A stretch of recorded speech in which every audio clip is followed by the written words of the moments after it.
Good afternoon and welcome. Thank you for spending your lunch hour with us. We're excited to share with you some of our favorite G Suite tools. And these are G Suite tools you shouldn't just know, but you should also be using them.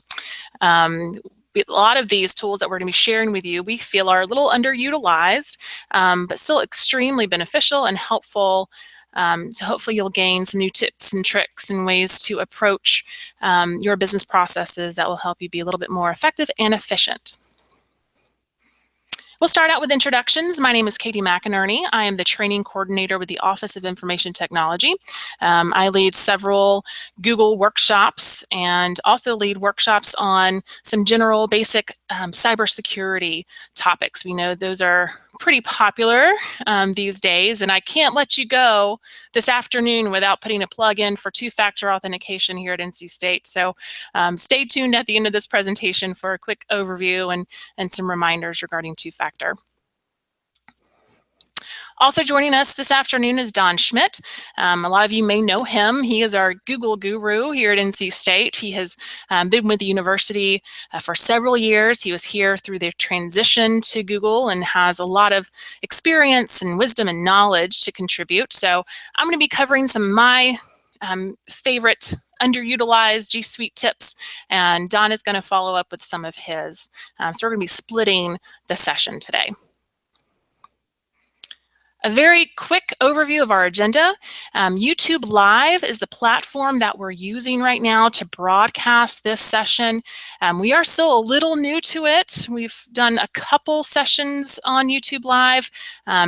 Google actually transitioned Hangouts on Air over to YouTube not too long ago. So we're still working out a few kinks.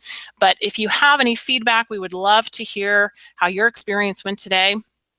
We will actually have an evaluation, a link to where you can provide your feedback and share how your experience was, and also to let us know what other topics you would like to hear us present about, whether it's online or an in-person workshop. So hang out with us today till the end, and you'll see an evaluation link where you can provide that feedback to us.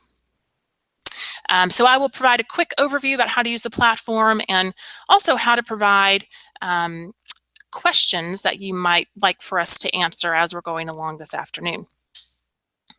Then we'll transition into those G Suite tools we were talking about, and I'll cover about 4 or 5, and then I'll hand it over to Don, and he will cover about 4 or 5, and then we'll wrap up with any questions and answers that might not have been addressed during the session. We'll also talk about additional resources and upcoming OIT events and workshops, and then finish up with contact information. All right, so a very brief overview when it comes to YouTube Live and how to address any questions you might have during the session.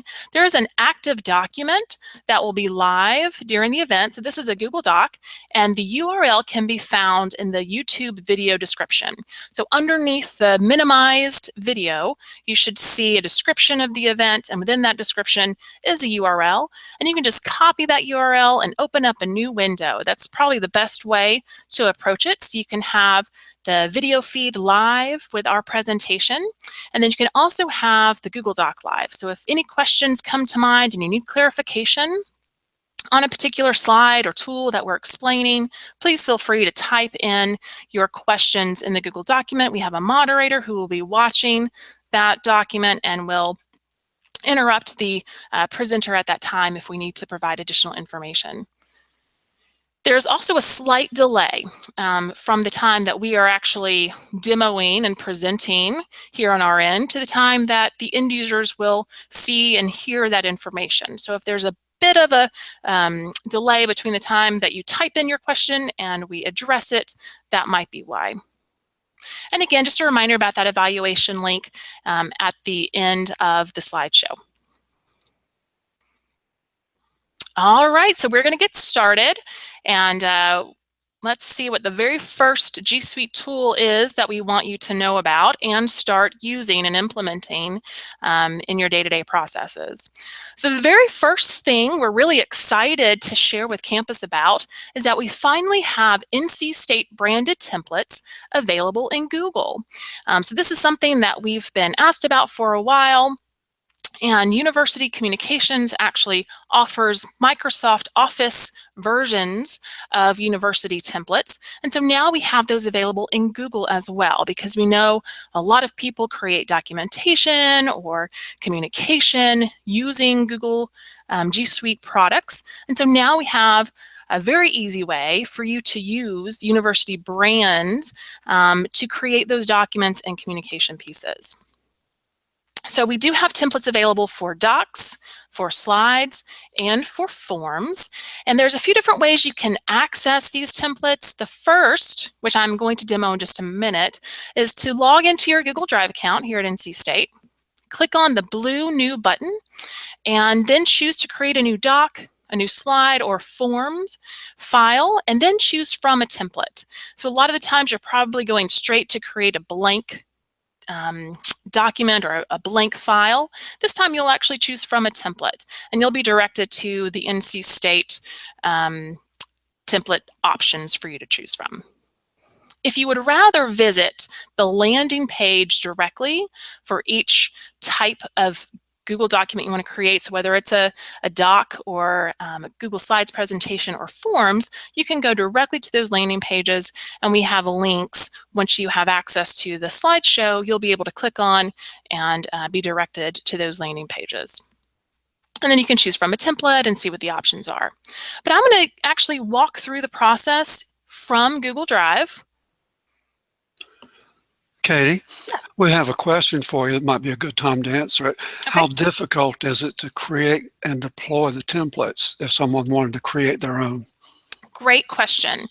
You can actually create a university branded template and submit it to the help desk.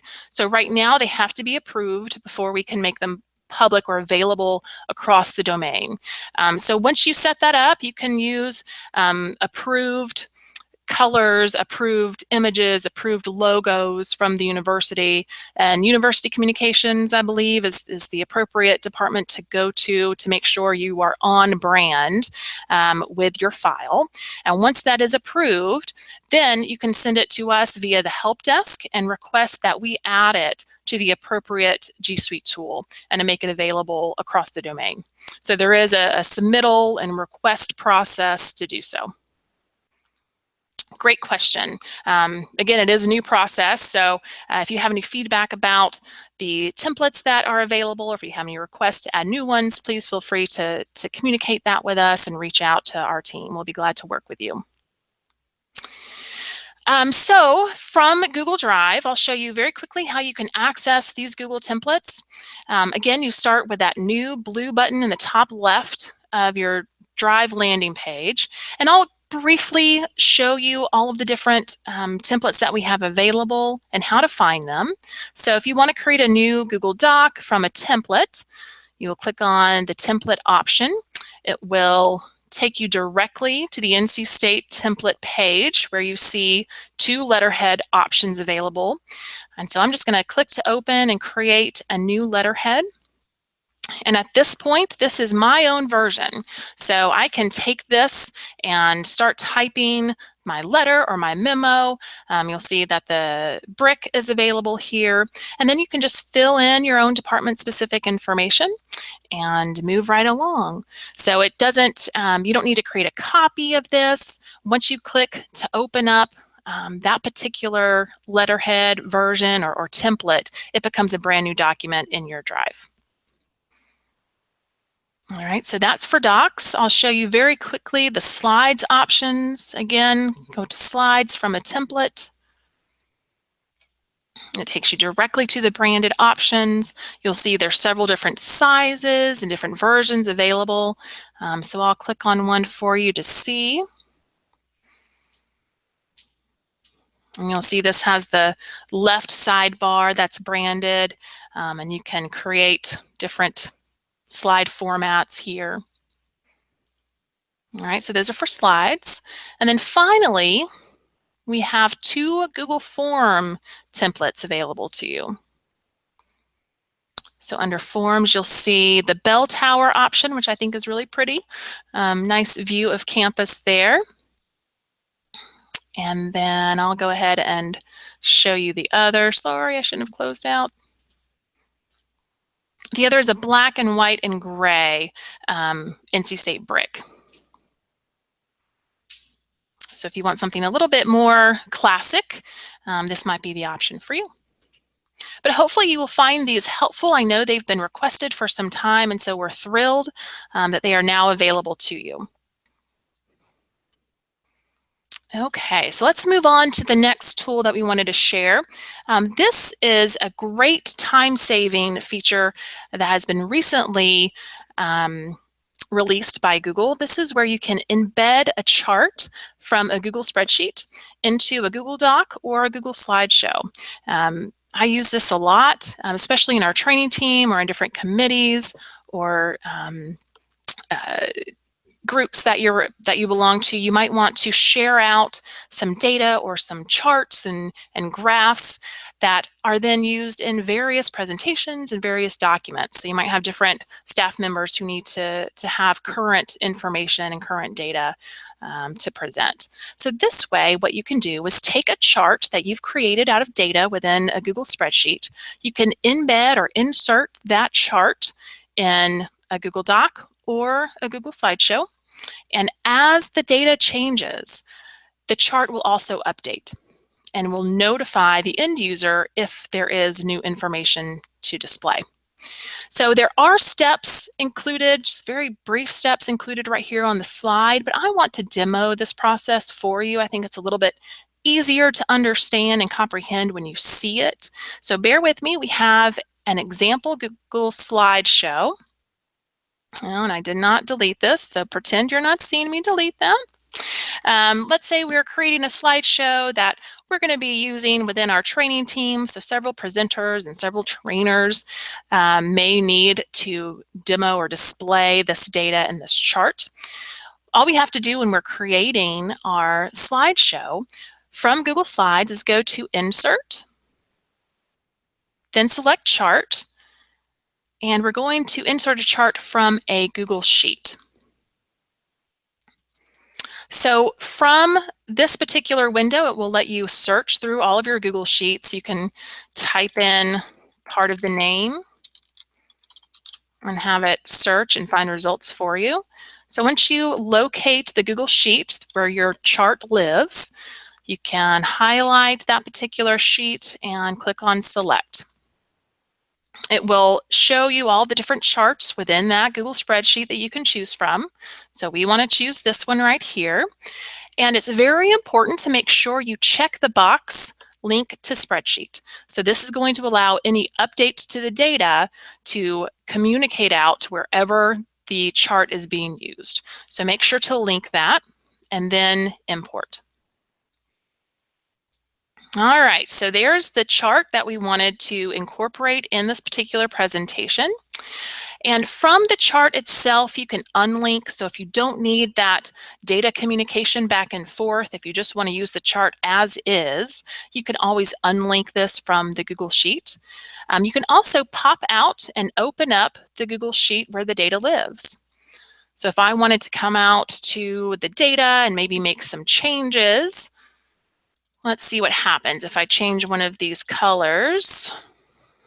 You'll see that within Google Sheets, it automatically updates the graph for me. But we have this graph that's been inserted into a slideshow.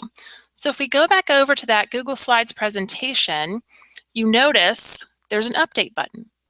So that's telling the presenter that there have been changes to the data and the chart needs to be updated. So if we click on Update, you'll see that the data changes, that the chart updates to match the most current version. So the presenter or the user will be notified with that update button if they need to refresh the chart.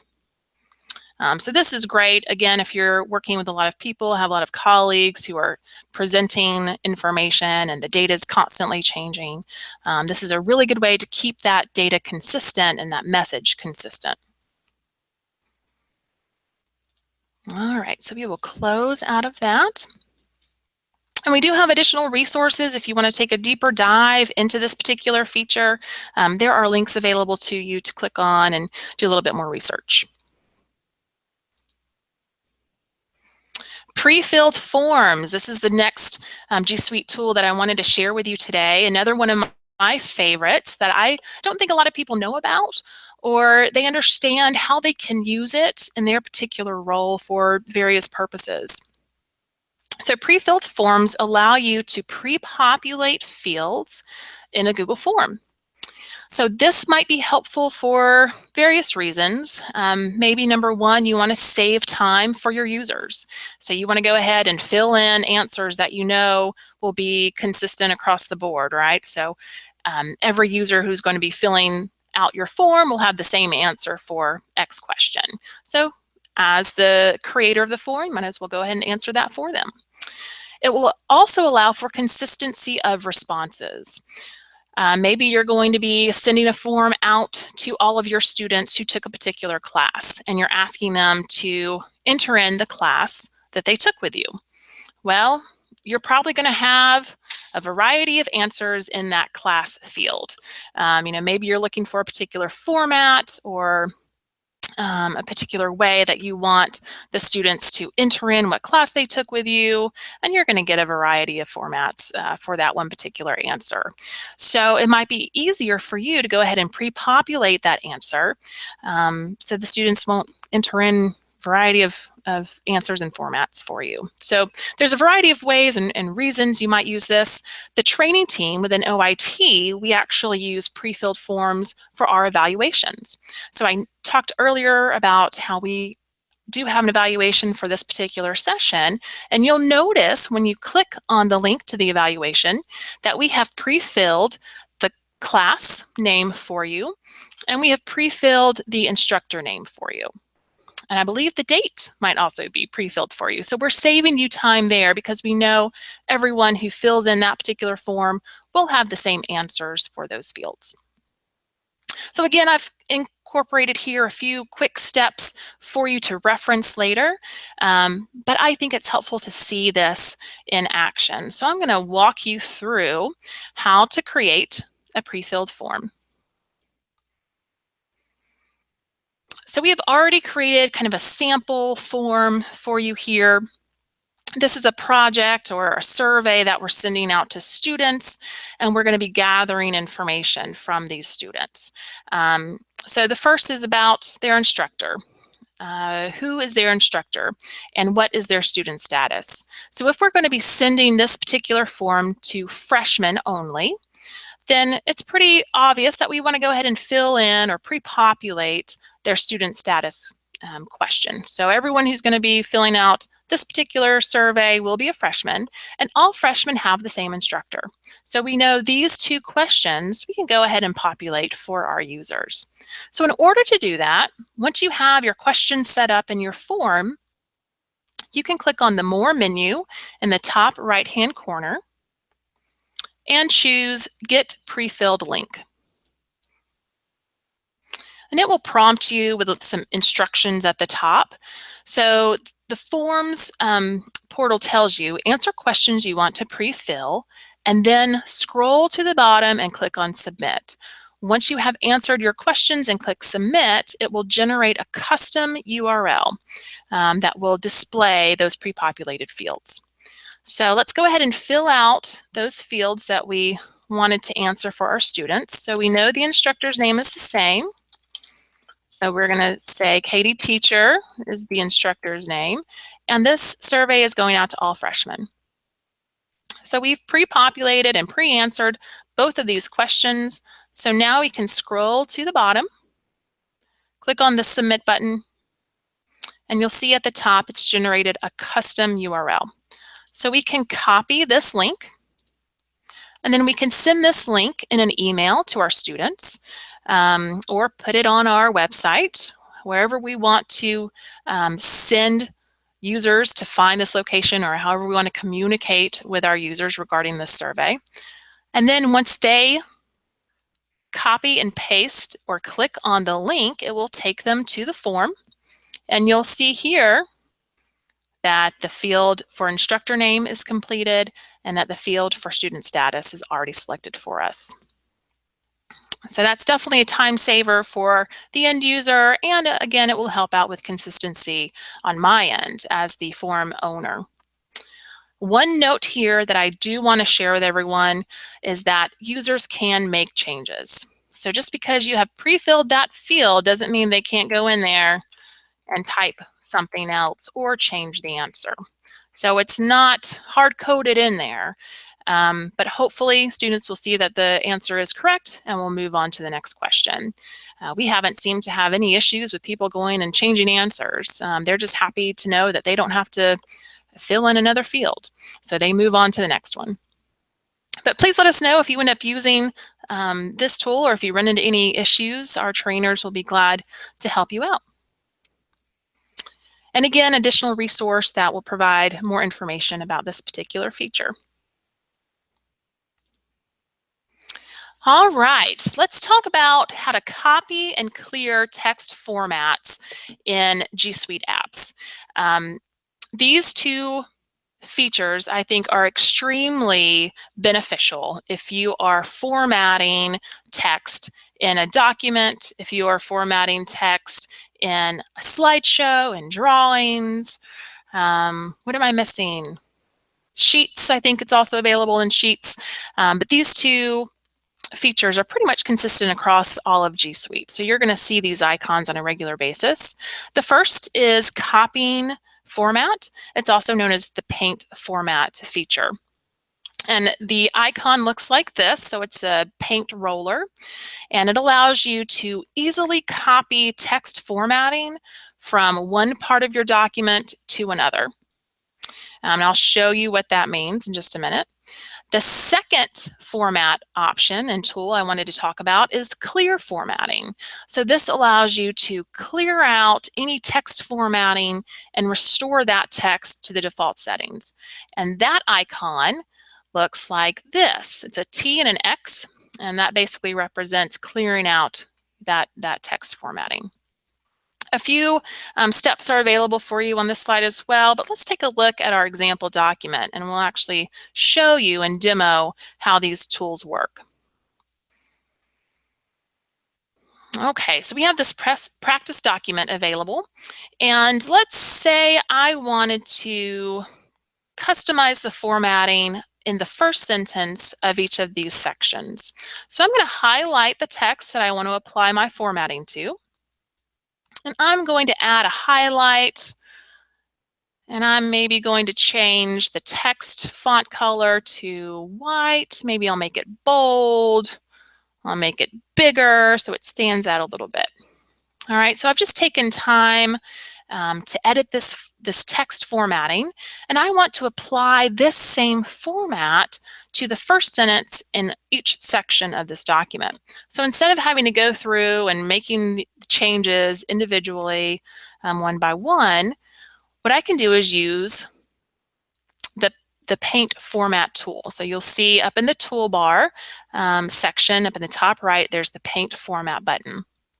So in order to use this feature, you can click anywhere within the section of your document where you want to copy that formatting. So I'm going to click right in here in that first sentence, and then go up here and click the paint format icon.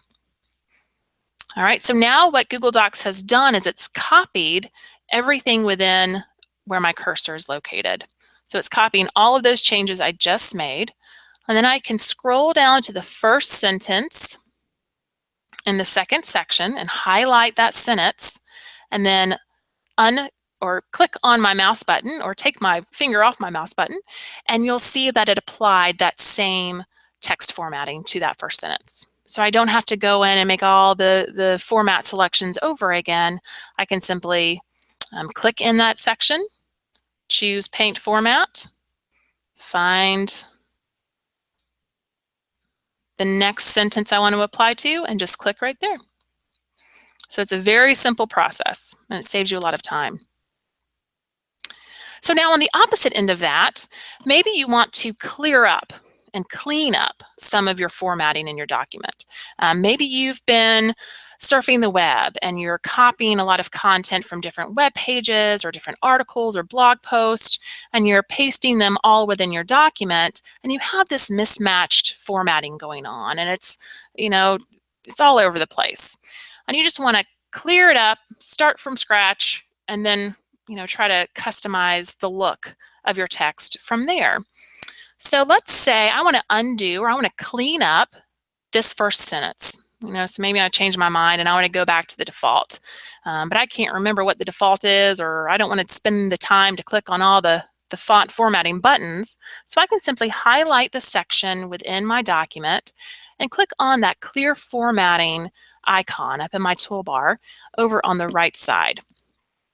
So when I click on clear formatting, it removes all of that font formatting that I applied earlier and cleans it up and makes it match the default. So I'll do that one more time for you. Again, here's all that highlighting that I had that I want to clear out. So I can select that first sentence and come back up and click on the clear formatting button, and it removes that. So hopefully those two options will come in handy for you. We use them a lot, again, within our team, and in trainings that we do, it seems like a lot of people don't know about them or just don't know what they do or how to use them. So hopefully that will benefit you.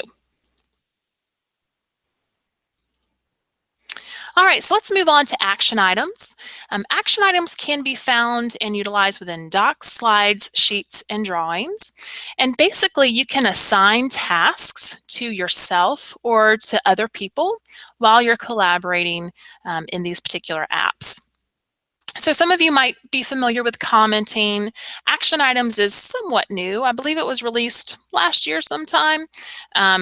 So you can tag yourself or you can tag other people and assign them a particular task in that file.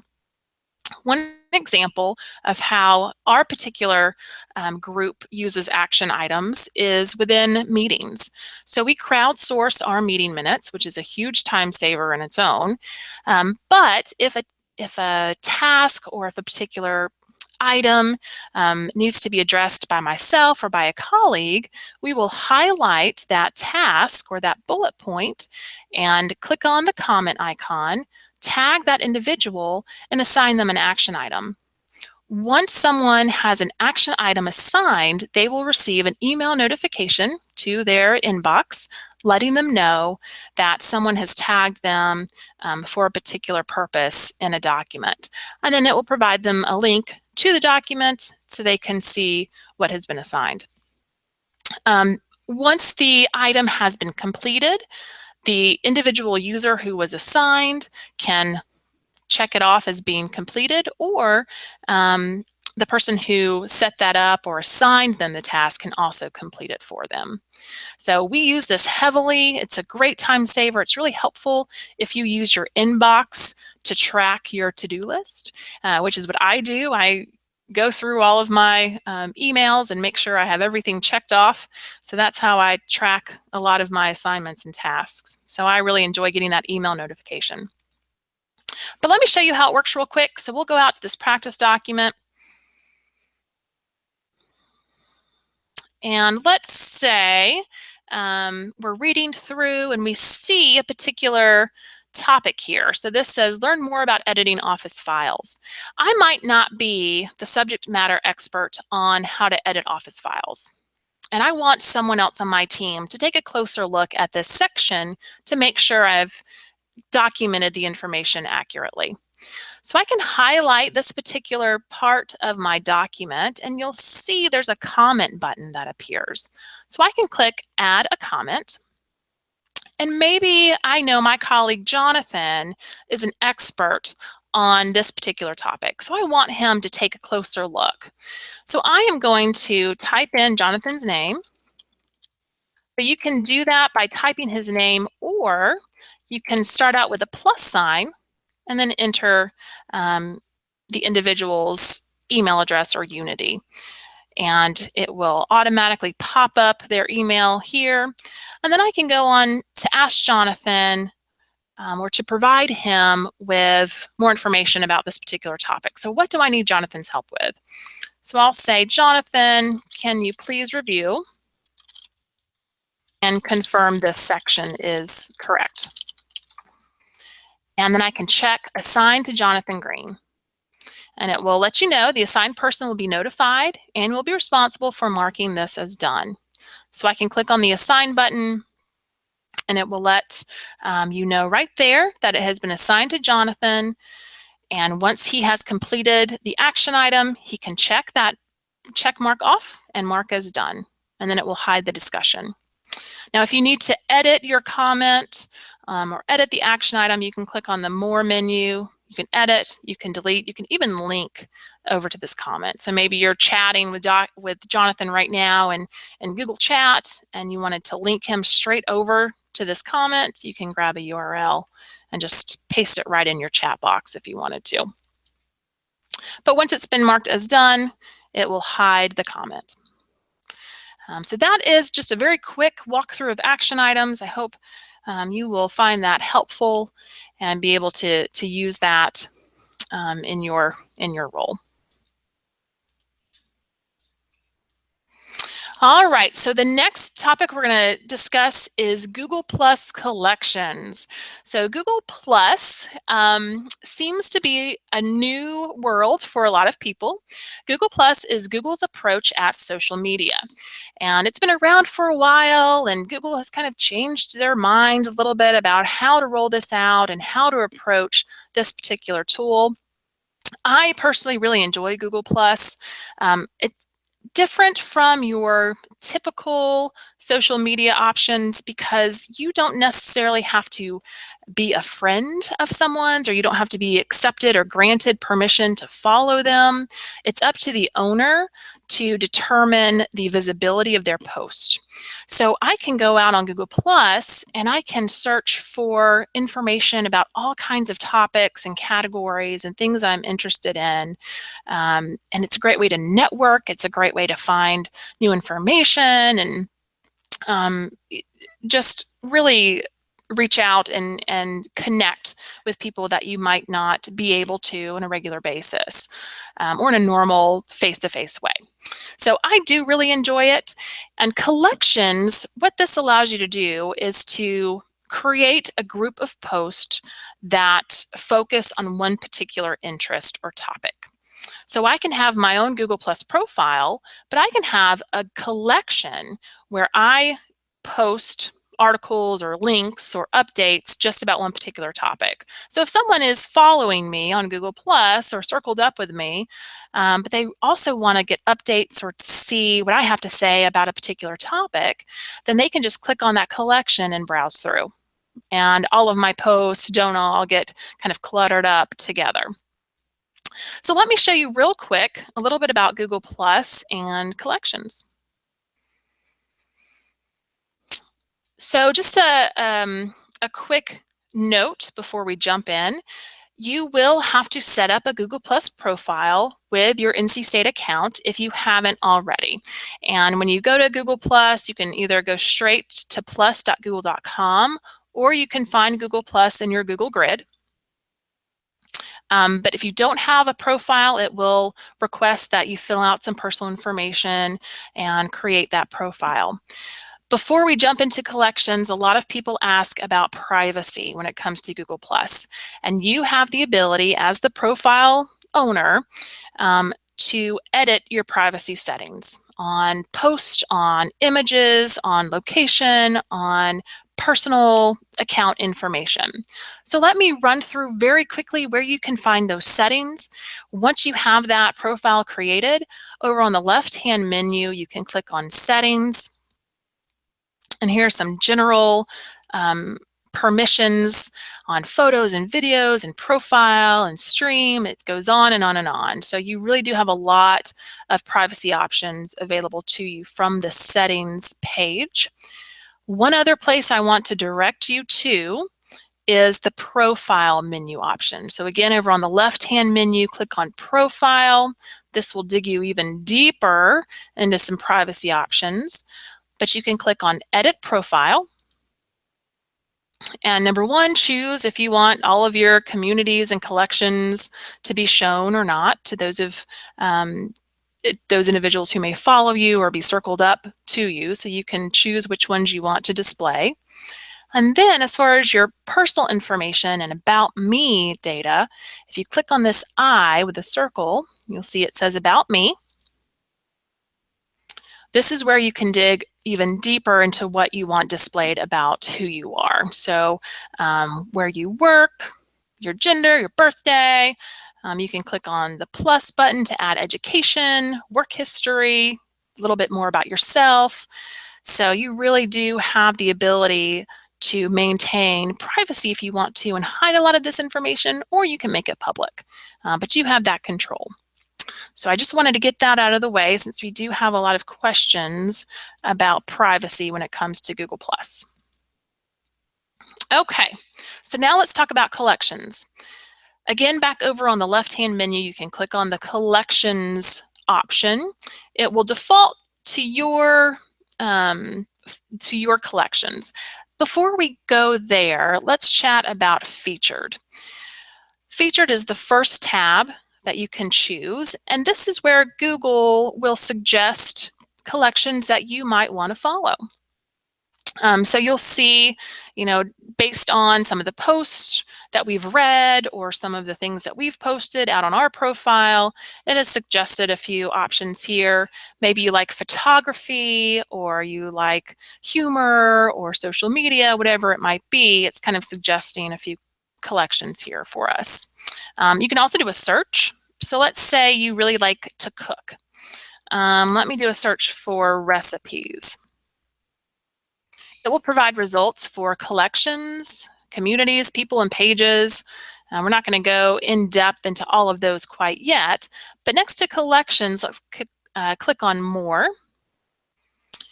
And you'll see all kinds of collections about cooking and baking and recipes, on and on and on.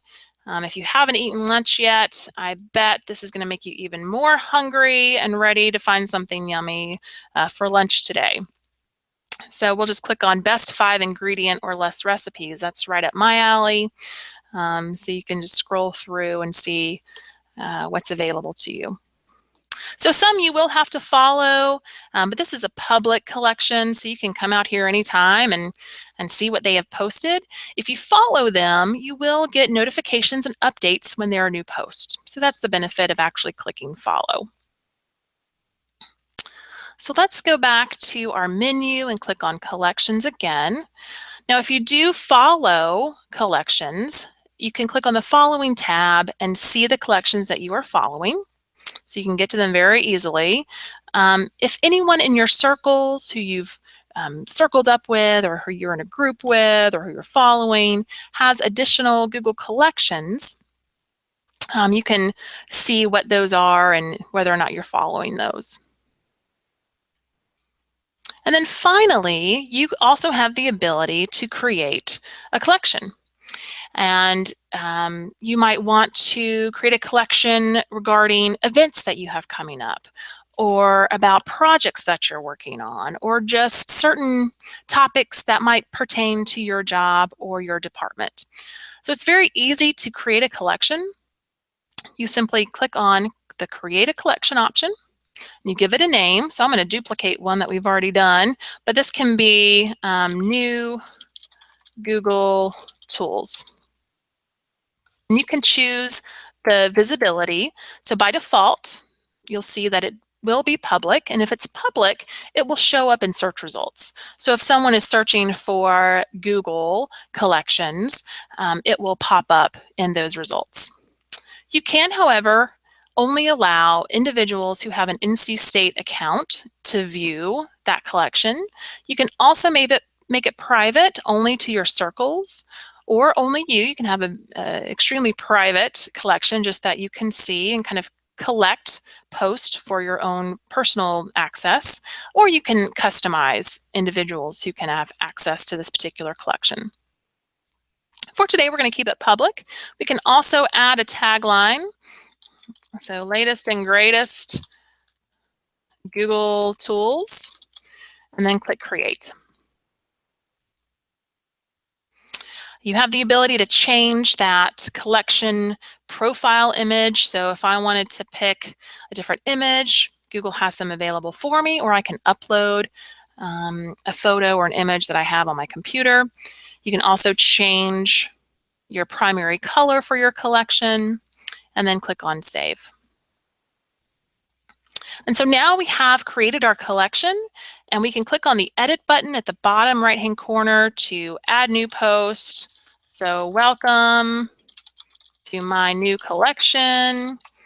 And then I can add a photo if I wanted to upload a photo. I can add a link over to an article or a blog or a website. I can also add a poll. So if I want user interaction, if I want people to tell me what their favorite new Google tool is, you know, and have a survey or see where interests lie, then you can create a poll. That's a lot of fun. And then also, if you are having an event and you want to share your location, you can create a map. So there's several different options that you have available here. So I'm going to go ahead and post that out. And so now if people are following this collection, they can see this new post. Something else you can do that I want to show you very quickly is you can actually share other posts that other people have included on their profile and included in your collection. So let me do a quick search for NC State Google Services team. So if you do have a Google Plus profile and you're not circled up or you're not following the Google Service team here at NC State, I will definitely give a plug for them. They really try to post new features that Google is releasing, how it's impacting campus, maybe just new tips and tricks on how to utilize some Google features. They have a lot of fun with their site. So they have posted the June training schedule. So maybe that's something that I want to share on my collection too. There are a lot of Google events that are coming up in June. So let me go ahead and share out this particular post. So I click on the share button that looks like a little side V there. And then I want to share it in Google Plus.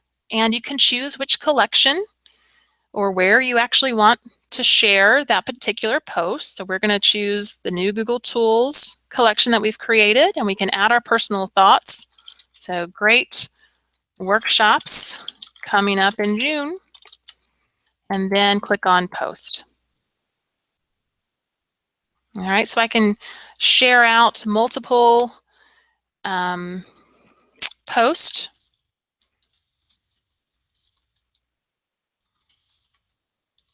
And then now I've got several posts that I've shared in my collection. So if I go back to my collections, new Google Tools, I have multiple posts out there that people can view.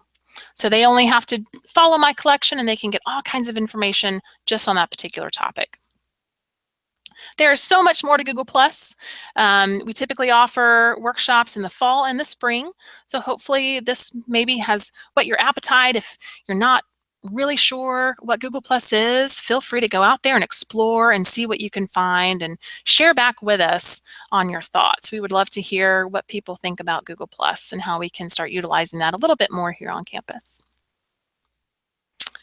Okay, so that brings me to the end of my favorite G Suite tools I wanted to share with you. Now I'm going to hand it over to Don, and he's going to take it from here.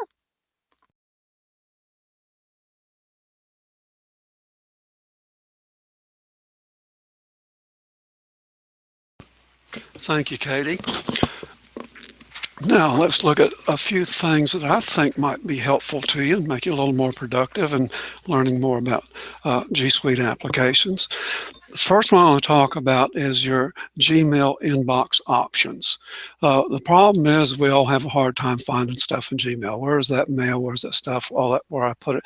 And maybe you're not that good at searching, but you're better at organizing. So the best way to learn this is just to show you. So I'm going to switch over to my Gmail account. And this is my live Gmail account right here at the university. And I'm over here.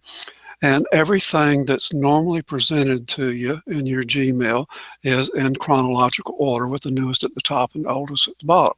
But if you look up here at the top, you can see I've got 5,237 messages in my inbox. Now, if I'm looking for every message that I haven't read yet, I could spend all day just searching up and down through all those 5,000 messages. It may be 300 into it, 4,000 into it, whatever. But otherwise, I'm going to look this way. I'm going to come over here to my inbox label. When I hover over it, I see this down pointing arrow. If I click on that, I'll see I have some options. One of the options is unread first. So I click on that, and now I get two presentations. The top one up here is the unread messages. So there's the complete list of all the messages that are unread, and everything else is down below it down there. So that's an easy way to find out where all those messages have been hiding from me. Another option that I use a lot in my work is I use the stars. Red stars in my world are things that I need to take action on. Blue stars are priority 2 types of things, and yellow stars are things of interest. So when I come in first thing in the morning or after lunch, whatever, I just simply open up my Gmail, click on the show the starred options first, and there's my list of things to do. I jump on the red stars first and then finish those up and jump on the blue stars and on and on. Another option up here is to look at important messages first. So again, I get 2 presentations. The top box up here is all the messages are classified as important. Now, what means important? See this little column right here with one little yellow home base icon on it. Those are messages that have the importance indicator turned on. That's what that means. And there's several ways that you can get them in there. You can do it yourself. I can declare that to be important, and the next time I hit the button, it'll be in the top half up there. So that's what important means. Another option is maybe I want to see all of my priority messages because I've declared certain things to be of high priority. So you can see this message came in right here that has been declared to be important, and it's also unread. So again, I get multiple presentations with all the important stuff and priority stuff at the top, and all the rest of them down below. So that's one way to use it. If that's not quite as sophisticated as you want it to be, and by the way, you can always go back to default and just put things back the way they were anytime that you want to.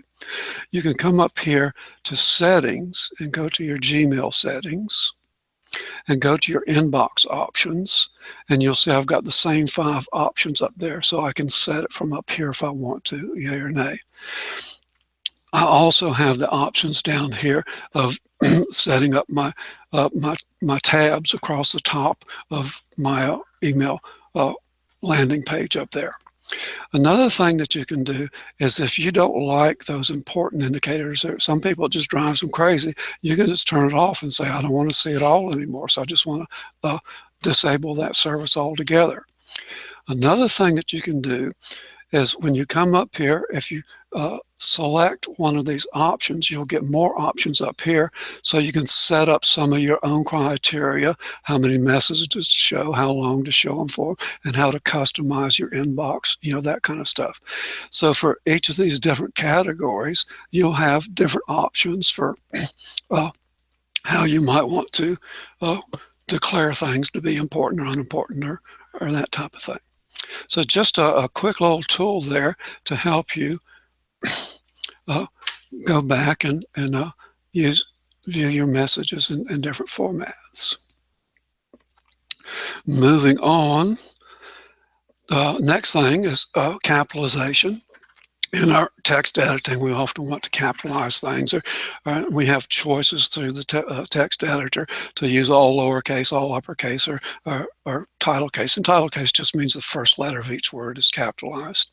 So if I open up my sample file here, and I come down here, and maybe this title is just a little bit too overwhelming, and I don't want it all completely capitalized. So I can come down here, capitalization, and say, switch to title case.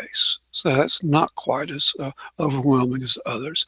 And I can come down here and maybe I can uh, take this one sentence down here and say I want every word in it to be in title case. So I can do that, or I can go back and change it all to make it all lowercase, or change it all to all uppercase. So those are the options you have there, and they're pretty straightforward to use, but it's nice to do that. That has been around in Word for a long time. So hopefully that'll help you with some of that, keeping you from going in there and having to do all this stuff manually. Another tool is Publish to the Web. Oftentimes, you'll have a file that you want to make a web page out of or a website out of, or you want to take that file and embed it inside an existing website. Well, you have that opportunity here with the Google suite of tools to do that. And the two choices you have are to either embed the link into an existing website, or create a link to go directly to it that you can send out to someone else. A couple other things to point out too is when you create a web page from a document, if you go back and edit that document anytime in the future, the edits will automatically be applied to the web page version of it as well. And you can also get rid of it anytime that you want to by unpublishing it. So let's see how we do that.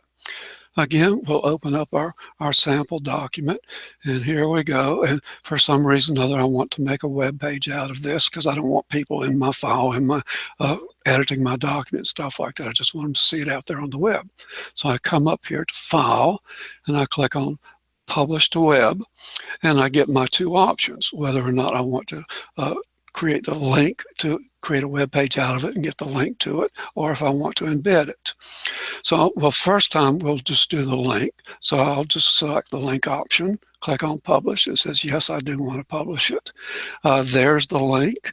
I'll copy that and dismiss this. And now later on, I'm somewhere else, I'm doing something, or I've sent that link to someone else and they click on it and we put it in there. And there we go. We're looking at that document now in its web page style. You'll notice that sometimes some of the editing and some of the formatting and the layout will be a little bit different. One of the ways that you can clean that up is you can come up here and change the end of that link up there to preview. And it'll make it look more nearly like what the original document was look like. So that's one way to do it. And I'll just go ahead and dismiss that. Now, if I come back here and I make a change to this,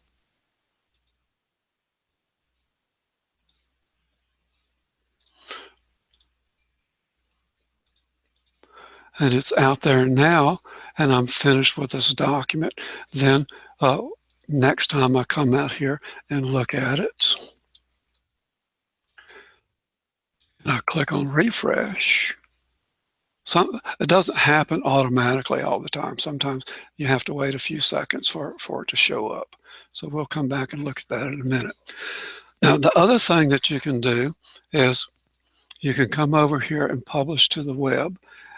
And this time I want to unpublish it. So I don't want it to be on the web anymore. So I'm going to say stop publishing.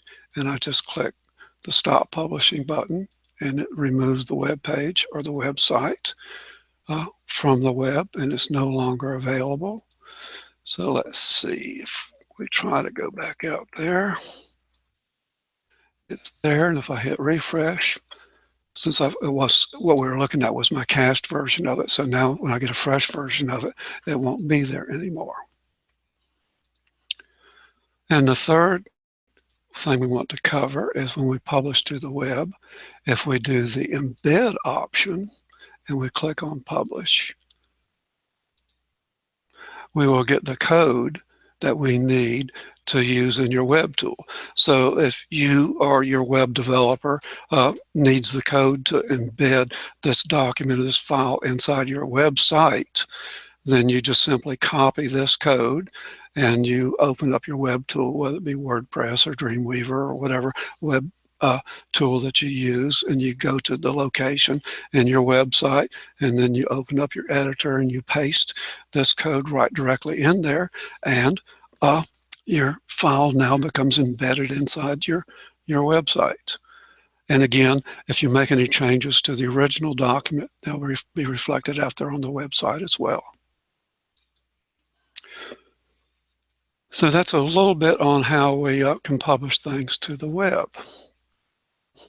There's some more information down here if you want to go try it on your own. The next thing I want to talk about is a brand new service called the New Google Sites. This is a fantastic tool. It's really, really great. We have been using the classic Google Sites for 10 years or so now, and now this new tool comes along which will eventually replace it. They have a schedule where they're going to retire the old classic sites, and that'll be happening later on in this year. They'll also come up with a tool how you can migrate stuff from the old classic sites to the new classic sites. That tool is not yet available, will be once it integrates with all the Google apps very easily. So if you've got charts and maps and anything out there that you want, it can put them right in. It comes with a variety of page types and things and templates. You can customize it, just really do it.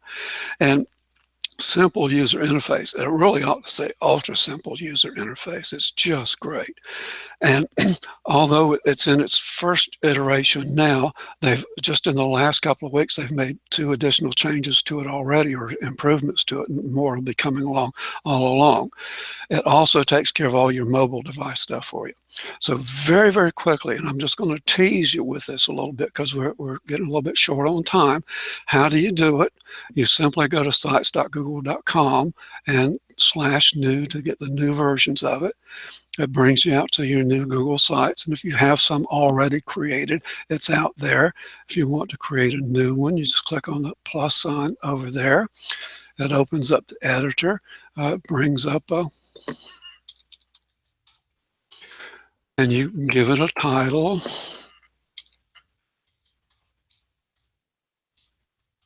And you make it whatever you want to, and then you can change things if you want to. You can customize it all that you want to. I can come over here. I can insert text and edit it. This is just your standard text editor, so whatever you put in there just gets in there to be edited. I can add images if I want to. I can search for images. I can go to my Google Drive and get an image. I can do just about anything that I want. We really don't have, I'll just go ahead and put that one in there right now. And you have editing capabilities with all these things in there, so I can resize it. I can come up here, I can trash it, I can add a link to it, and I can crop it, that type of thing. I can upload files if I want to.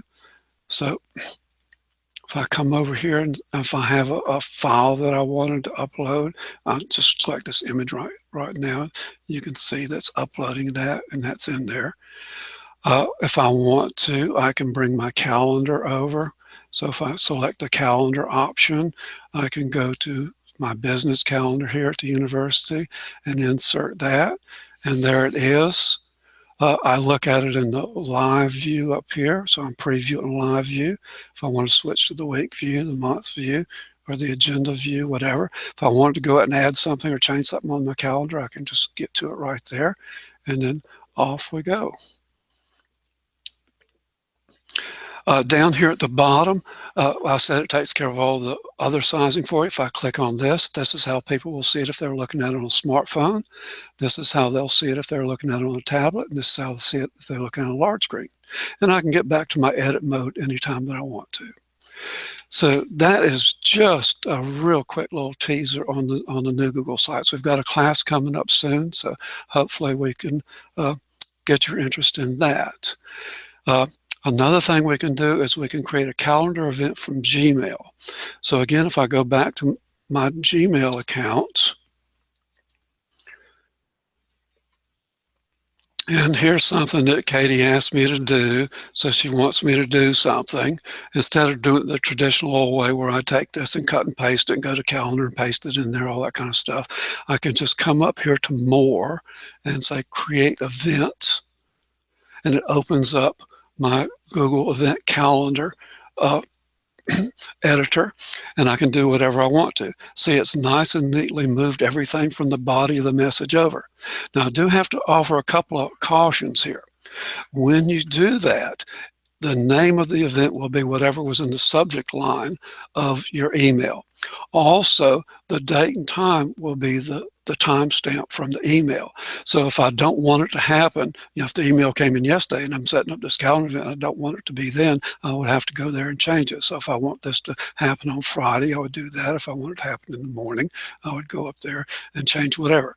The other thing you have to be careful about too is who gets invited, because everybody that was on the recipient list in your Gmail, and it may be a group with 50 people in it, will be added to your guest list over here, your participants. So you need to come over here and check that very carefully and edit it, change it however you want. And the last thing is make sure you post it to the calendar that you want it to be posted to. So that's a quick and easy way to create a calendar event straight from an email. All right, I've put a couple other things in here that you can look at on your own that are just general interests and things that we didn't cover today, or things that we did cover in slightly different context. So help yourself with those. And Katie, do we have any questions over there yet? No new questions yet. Okay, well, we'll move along. If you want to follow along today's presentation, here's the link to it, go.ncsu.edu/G Suite-tools, and you'll get to see exactly what we've been showing you right here on the screen. And of course, you'll be logged on as yourself, so when you hit those links, it'll take you to your own accounts. And Katie, you want to start wrapping up for us, please? I will do. Thanks so much, Don. I know we're right here at 1 o'clock. We have just a few more updates to share with you, so if you can hang on for just another minute or two, that would be great.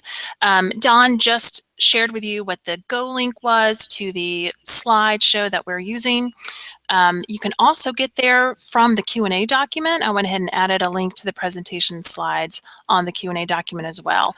There's also an evaluation link on the Q&A document. Just refresh your Google Doc, because I did make a quick update, so I want to make sure it applies and you're able to get to it.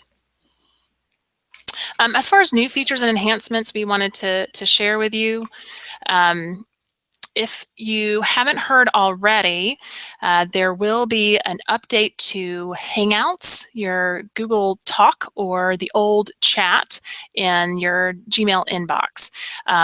And so that will actually be replaced with the new Hangouts. That's how we've been referencing it later or lately on June 26th. So if you are using the old chat, you should see a message from Google that is displaying to let you know this is going to occur later in June. There will also be some other changes to Hangouts in general coming later this year. So the video Hangouts and chat Hangouts might be looking a little bit different. So you might have heard some buzz about changes, and we will let you know as soon as we know more about what will be new with your Hangouts experience. So keep your eye open for more information about that. Also, some of you may have heard about Team Drive. Team Drive is now available on the NC State domain.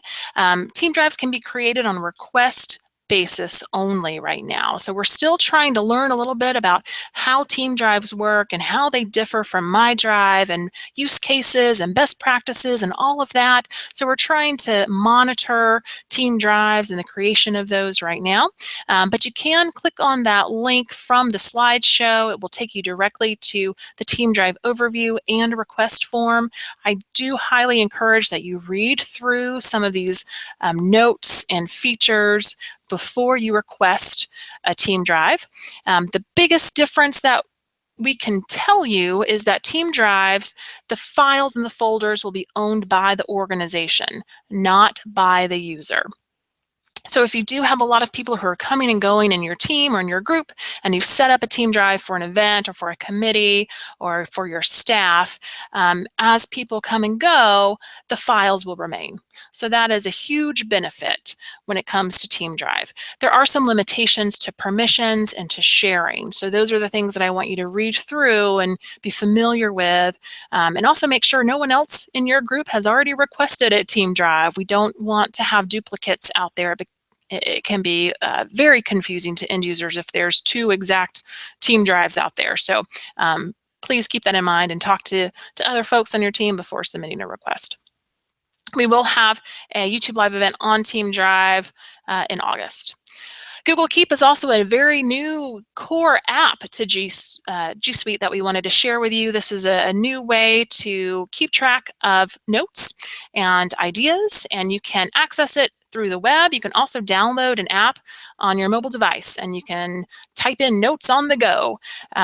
These notes can also be integrated with G Suite apps. So you can insert notes into your documents, you can edit notes, you can share notes, you can add images and reminders. So it's a really neat portal, and we're also going to be focusing on Google Keep in another YouTube Live later this summer. One more update regarding Google Two-Step. I told you I couldn't let you go without talking about two-factor here at NC State. So I've got a quick update here regarding U2F keys or security keys in Google Two-Step. If you have a security key or if you have multiple security keys, you can now customize names for those U2F keys. So you know which one is which. So that's a big update we're really excited Google rolled out with. And here are a few top tips about two-factor here on campus. I'm not going to go over each of them, but just a few reminders here. All employees will be required to enroll in both Google Two-Step and Duo Security by the end of October of this year. So Google Two-Step protects your Google account, and Duo protects anything behind SHIB here at NC State, excuse me. So your MyPack portal, Moodle, that sort of thing. So if you haven't enrolled yet, I highly encourage that you go ahead and do so.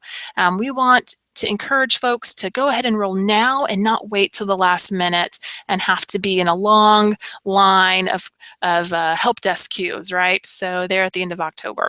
We do offer several workshops monthly on Google Two-Step and Duo, and I would also encourage you to talk to your IT contact. Several departments are organizing custom training just for their staff and their employees. So definitely check with your IT contact. If they don't offer a workshop, definitely come and join one of our general campus events. Additional resources regarding G Suite are available to you here. Please feel free to view at your own convenience. More information about two-factor at NC State as well. Upcoming OIT workshops, we hope you will join us this summer for additional training. We have some exciting events planned, not only virtual, but also in person. A big note to share with you all is that we have transitioned all of our workshops from classmate to reporter. So you will now be going to reporter to browse for sessions and to register for our training events. So please make that note known to others who are also interested in OIT events. You can also visit go.ncsu.edu/learnit, and that will take you to a list of all of OIT training opportunities in Reporter. Several different ways to stay connected. If you have Twitter, there's our Google Plus profile link. Again, you can visit Reporter for all of our training events. We do offer custom classes, so if you're unable to make it to one of our sessions, we are happy to have a trainer come to you and do a presentation just for your team. There is a link to the evaluation today here, and of course, if you need to email us or contact the training team, you can send those emails to classreg@ncsu.edu. All right, thank you guys for hanging with us. I know we're over time, but we really enjoyed presenting some of these tools to you. Please let us know if you are able to benefit from them, or if you have any other tools that you want to share with us that you think are really helpful that we should include in our next session. Again, thanks so much for spending your lunchtime with us, and we hope to see you at another training event this summer. Have a great day.